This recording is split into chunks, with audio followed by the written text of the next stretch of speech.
The Lady in Gold, the extraordinary tale of Gustav Klimt's masterpiece, Portrait of Adele Bloch-Bauer, by Anne-Marie O'Connor. Narrated by Coleen Marlo.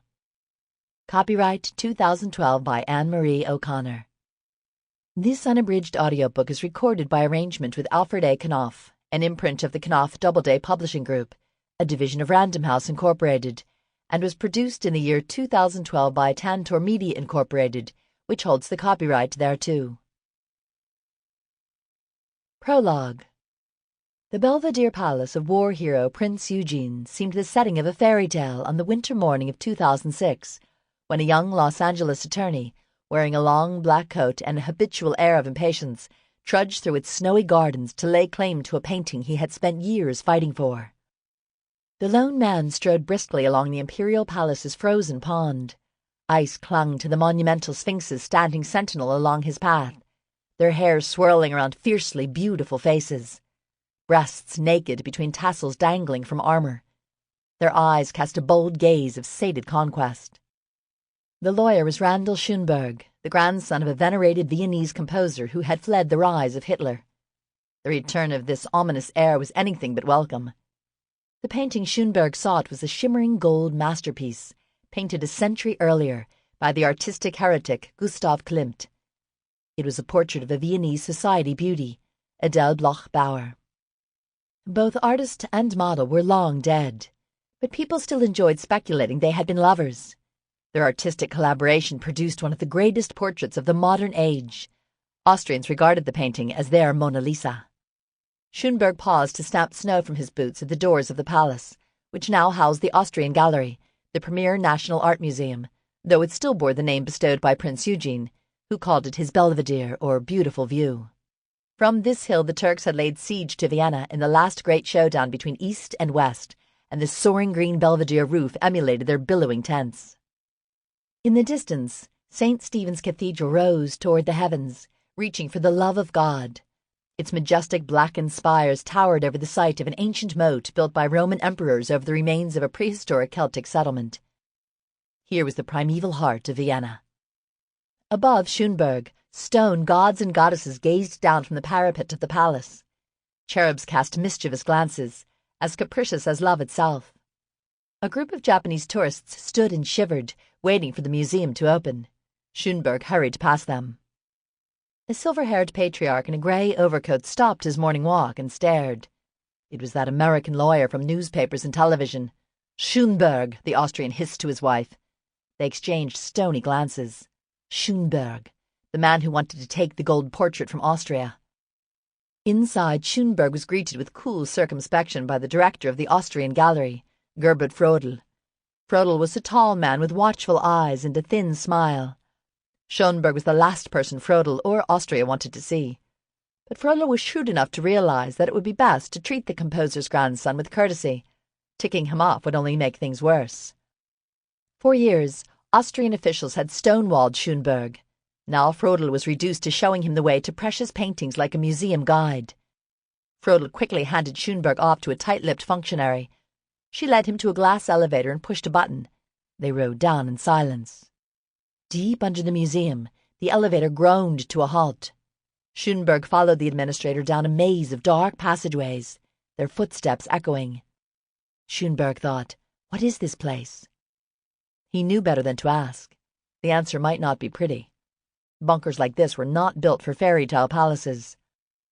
Finally, the administrator opened a heavy door to reveal a strange chamber, as immense and fortified as a refuge to wait out the end of the world. The administrator didn't bother to offer an explanation for this place, whose colossal walls, built during World War I, had been strong enough to withstand aerial bombardment. Like many things and many people in Austria, the bunker beneath the Belvedere possessed a mysterious pedigree. Museum curators whispered, incredibly, that it was built as a last refuge for Hitler, but there was no official explanation. The bunker now sheltered the artistic treasures of Middle Europe. Some of the art locked away here had been collected by the Nazis, meaning that it had been stolen, appropriated as ransom from families of accomplished Jews, who were humiliated, fleeced, and finally hounded out of Vienna. If they stayed, far worse fates befell them. Older Austrians wished to forget this unpleasantness. Museum officials, in particular, had no incentive to sort through their institution's own musty papers and pull out letters from Nazi functionaries proving that this or that painting did not belong on their walls. They disliked being reminded that fellow art historians and mentors, even relatives, had curated art for Hitler. Now, unbelievably, it had come to this. This Schönberg was going to paw through national treasures like Napoleon. The administrator led Schönberg into the shadowy vault. He blinked to adjust his eyes to the dim light. What he saw astounded him. Rack after rack of paintings lined the walls. Centuries of art that had once hung in monasteries, palaces, grand apartments, and country homes. The administrator walked silently along the rows of gilded frames, then stopped. "Here," she said decisively. Schönberg lifted the first painting in the rack, and the light caught a shimmering surface.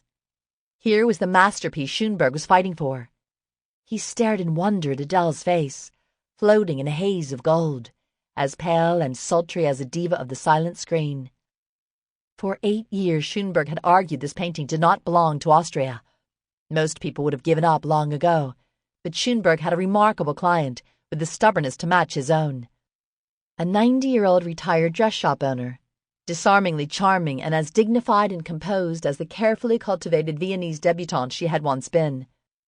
This one-time Vienna belle, Maria Bloch-Bauer Altmann, was the last living link to her aunt Adele, who was the muse, and perhaps much more, of Gustav Klimt. Maria Altmann had all the will in the world, but she didn't have much time. Never had a little old Jewish lady in Los Angeles caused Austria so much trouble. Schönberg was not the first attorney to hold this contested jewel in his hands. Half a century before, a Nazi lawyer, known for his arrogance and tailored suits, turned the keys of Elisabethstrasse Palais of Adele Bloch-Bauer. Vienna was ruled by a native son, Adolf Hitler. The attorney, Erich Führer, was riding the crest of this triumphant wave. Even his name was serendipitous. Führer was proud of his stern, hatchet face, and the long scar on his cheek that advertised his membership in an elite anti-Semitic university fencing fraternity. Führer was from a good family, but when he opened the massive wooden door of the Bloch-Bauer Palais, he looked like a thug in a suit. It was a pose he relished, and like Hitler, it was very much in vogue. The 4-story Bloch-Bauer Palais was just off the Ringstrasse, or Ring Street, the broad avenue built in a circle around the city after 1857, when Vienna began to tear down the massive walls that had staved off the Turks. Jewish barons like Rothschild and Shea were allowed to build the ceremonial mansions that the Viennese called palais on the empty ring of land where the battlements had stood. The Ringstrasse became the home of a newer elite known as the Second Society. Now brilliant Jewish families like the Bloch-Bauers were gone. The salon was silent. Curtains were drawn over the long windows overlooking the Schillerplatz and its statue, draped in a garland of golden roses, of the poet Friedrich Schiller, beloved to the ode to joy that was his kiss to the world. Angels gazed down demurely from the Vienna Academy of Fine Arts across the square. Once this Elisabethstrasse Palais had witnessed the Academy's humiliating rejection of Hitler when he was a penniless young art student.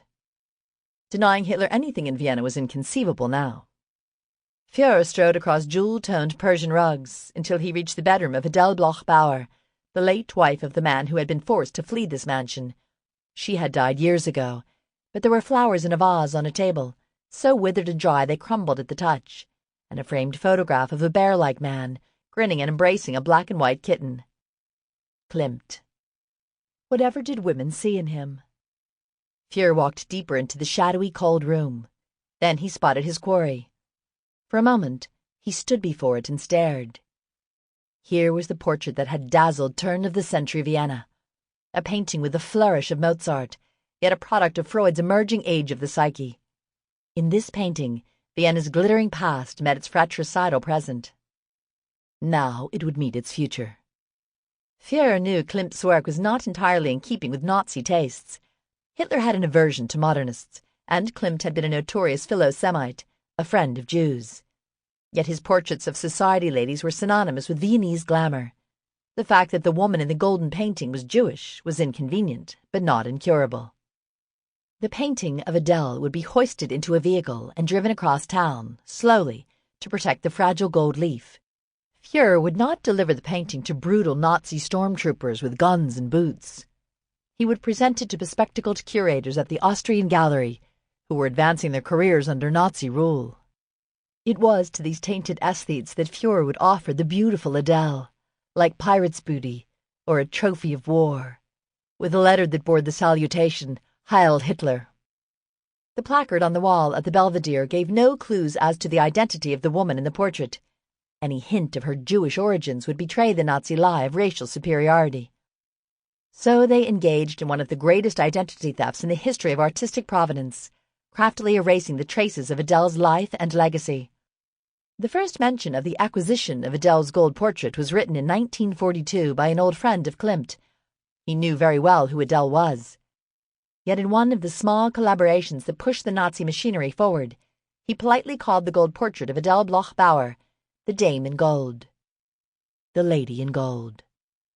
Adele would gaze down mutely on well-dressed visitors, like a deposed queen of fin de siecle Vienna, a forgotten fragment of the birth of modernism. Her lips were slightly parted, as if she were about to speak. It might take years for Adele's truth to get out, but her secret would not remain locked up forever.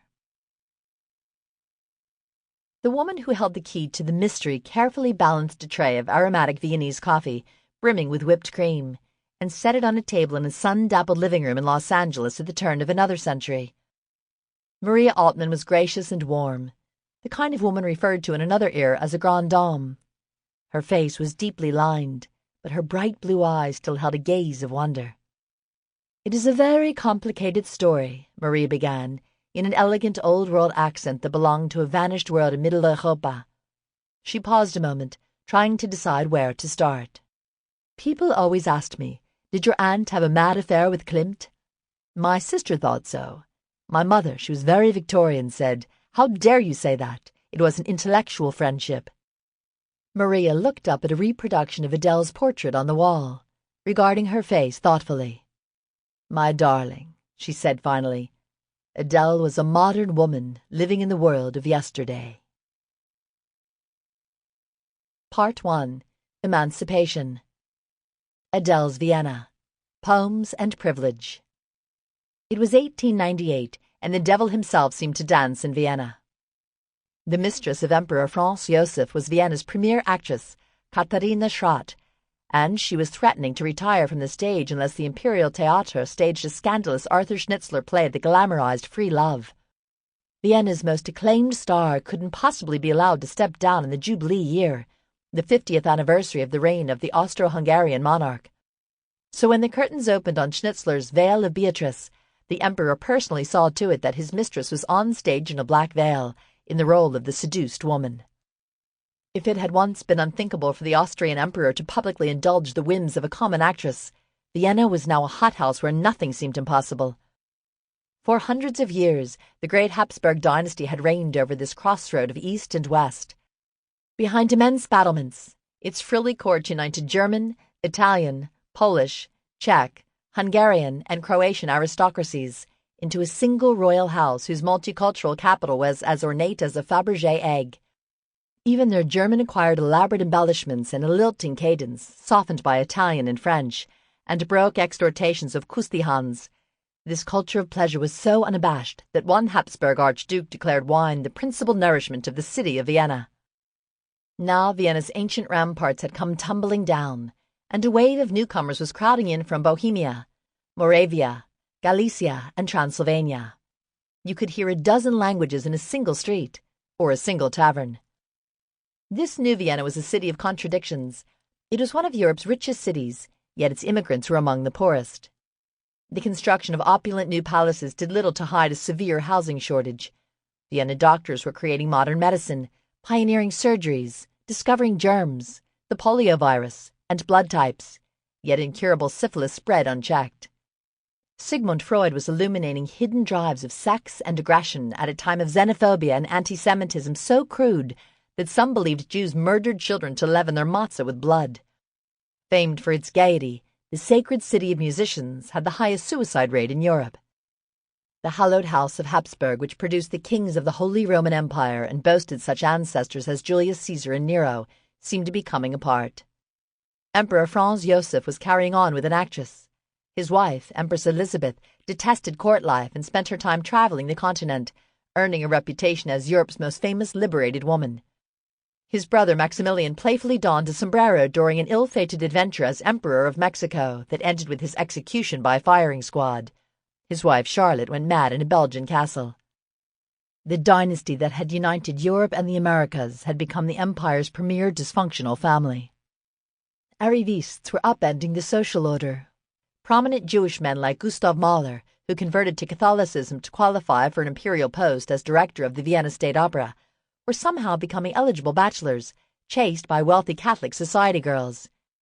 The intoxicating waltz was throwing Viennese maidens into the arms of strangers, African and hot-blooded, crazy with life, restless, passionate, wrote an appalled director of the Burgtheater. The devil is loose here. In one single night, the Viennese went with him. Yet even in this gay apocalypse, Vienna maintained a deeply old-fashioned charm. With its snow-covered palaces and strolling parks, its aromatic cafes and seductive pastry carts piled with petit fours and chocolate bonbons filled with sweet liqueur. Possessed of a childlike love of adornment, Vienna was a city where gilded iron roses climbed balconies and stone goddesses framed doorways, where gargoyles glared from cornices and Herculean men bared their immense chests from facades. Even the empire's military was as festive as a marching band, with Emperor Franz Joseph in scarlet trousers trimmed with gold braid, his officers and hussars strutting through Vienna in uniforms in purple, salmon, and powder blue, festooned with red lanyards and long plumes trailing from their helmets. In 1898, Vienna was a place where illusions could still be preserved by well-to-do families like the Bauers, who gathered at their elegant apartment above the Ringstrasse on a March afternoon when the musky sweetness of lilacs filled the damp air. Adele Bauer was standing before the family in a white Grecian robe, revealing a slender frame as long and delicate as a vase. Her thick dark hair fell to her waist. At 16, Adele was crossing that mysterious line between girl and woman. Dressed as the spirit of spring, she held a wicker cornucopia filled with spring blossoms and sheaves. With her poise and regal bearing and her dark, heavily lidded eyes, Adele might have been an actress, like Katharina Schratt, who ruled a few steps down the Ringstrasse at the Burgtheater.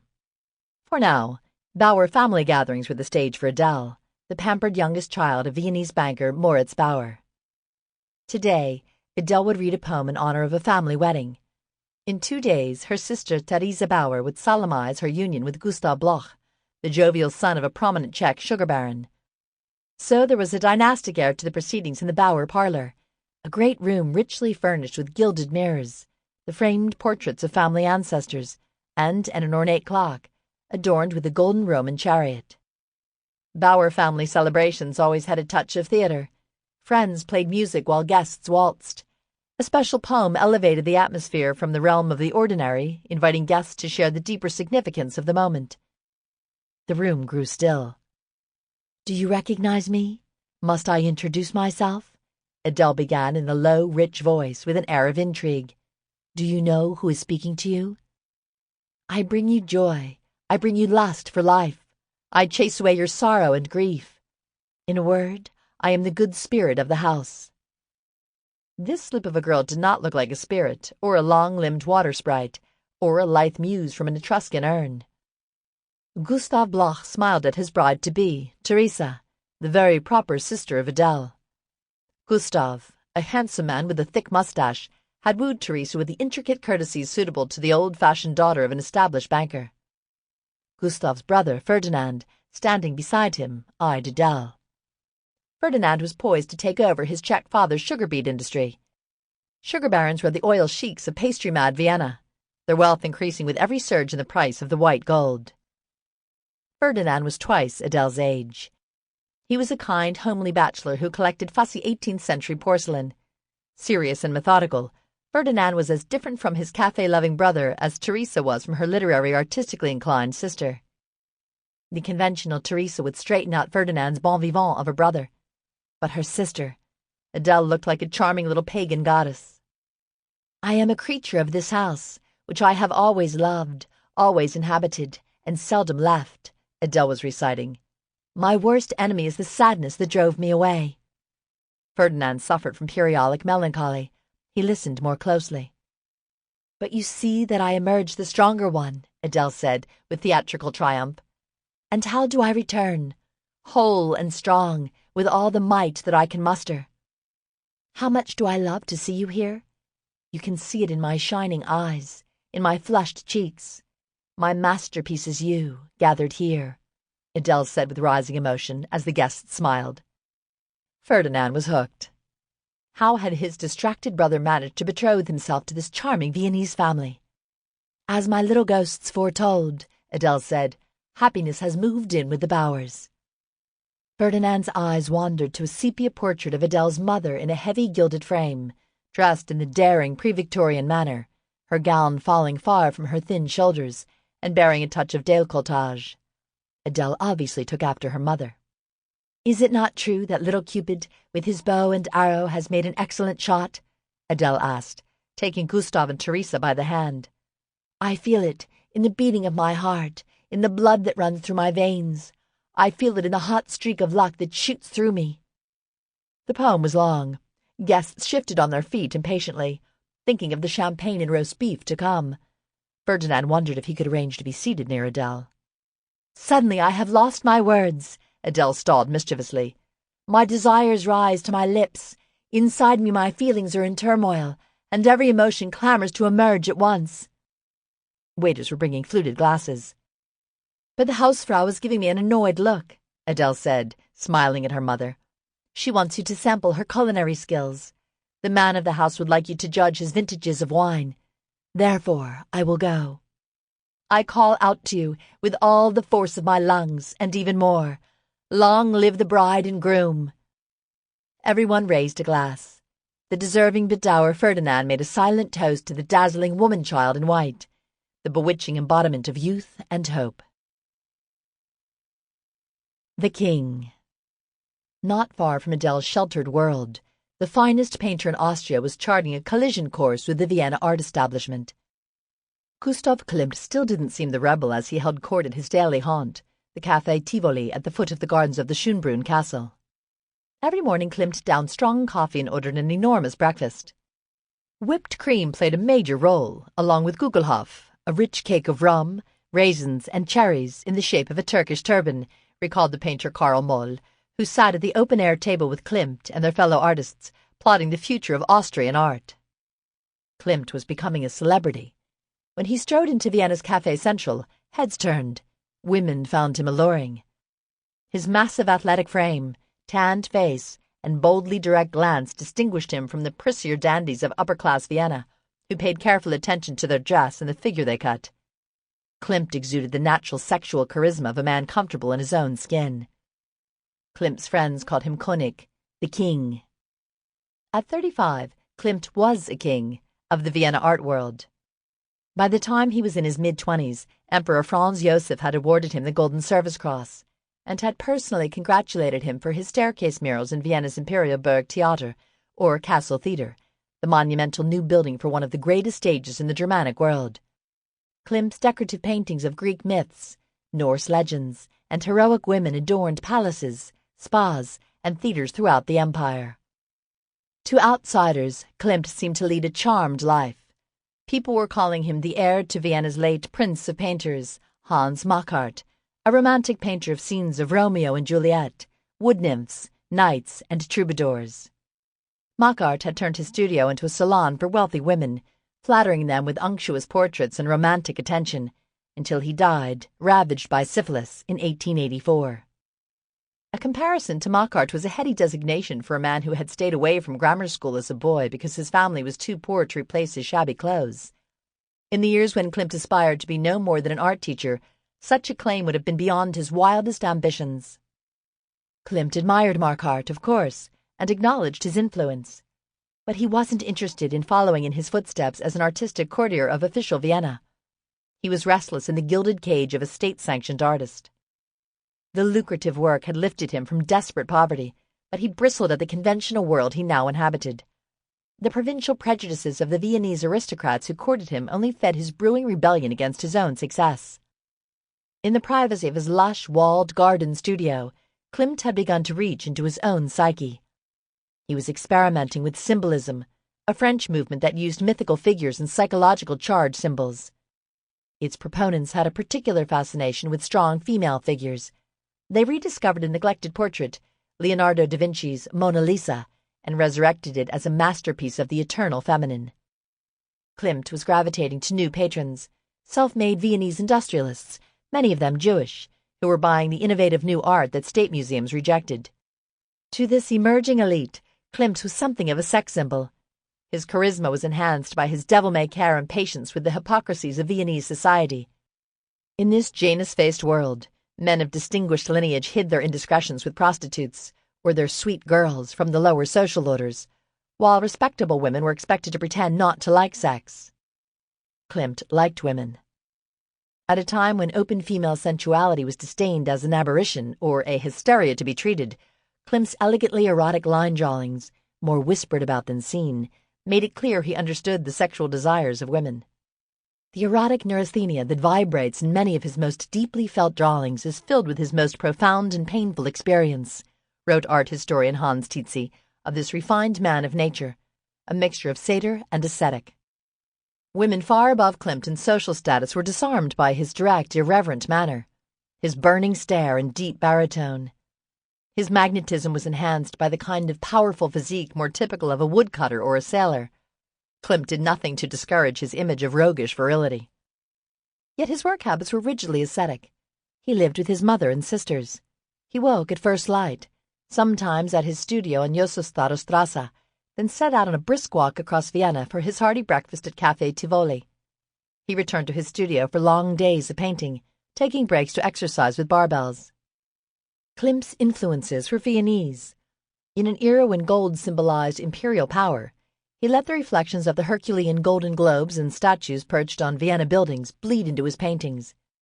In a Vienna in which even psychoanalyst Sigmund Freud sifted through the black market for Egyptian antiquities, Klimt incorporated exotic motifs from North Africa and sketched the ubiquitous sphinxes scattered through imperial palaces. But it was women who fascinated Klimt, and women who were emerging as his patrons and champions.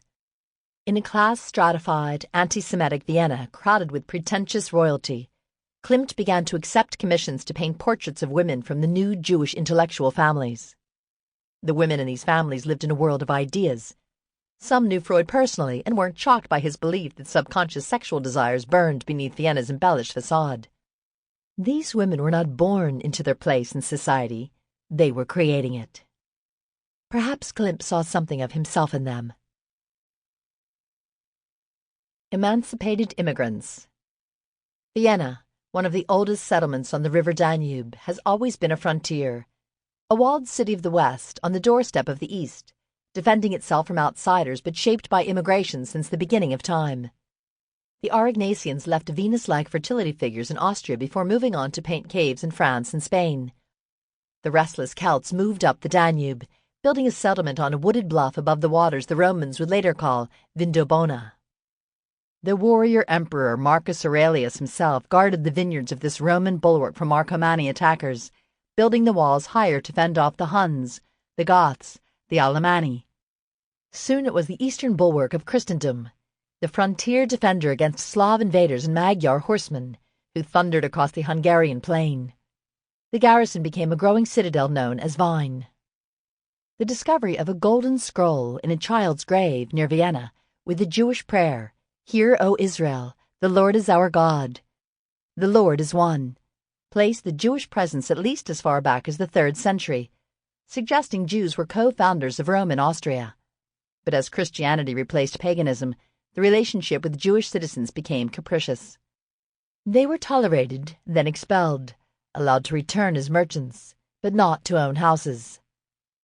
Literacy set Jews apart, and the Jewish tradition of aiding their widowed, orphaned, and handicapped inspired envy. If Jews became too successful, a misfortune, plague, drought, war, famine, transformed peaceful neighbors into howling mobs. Jews were defamed as usurious moneylenders and killers of Christ, then derided as shiftless wanderers when they fled.